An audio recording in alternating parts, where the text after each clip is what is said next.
Bon, il faut dire que ce qui marque le plus souvent, c'est l'actualité, c'est-à-dire les vents contraires contre lesquels on doit se battre quand on parle d'intégration, quand on parle d'intégration sur le marché du travail. On a vu qu'il y a une très sérieuse dégradation de la situation internationale.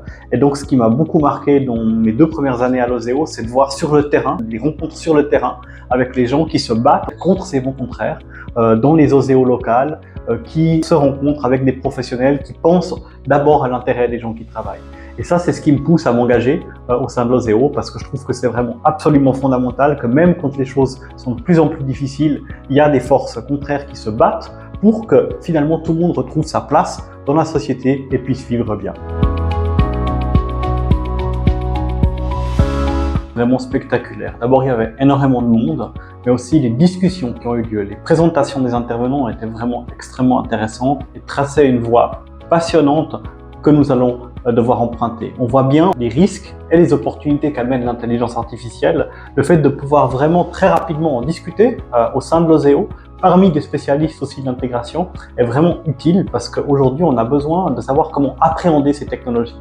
Le gros risque de ces technologies, c'est qu'on en a peur et donc on ne fait rien par rapport à ça. On veut juste les réguler, mais on n'y arrive pas. Ou de l'autre côté, qu'on est super enthousiaste et puis qu'on ne voit pas les dangers. Et le fait d'avoir eu un événement comme ça a permis à un panel très large de gens, aussi extérieurs à l'Oseo, de se rencontrer, de discuter autour de cette thématique et de mettre déjà sur la table ce qui peut être fait par rapport à ces technologies, comment elles peuvent être utilisées pour le bien commun, mais aussi quels sont les risques contre lesquels nous devons nous battre.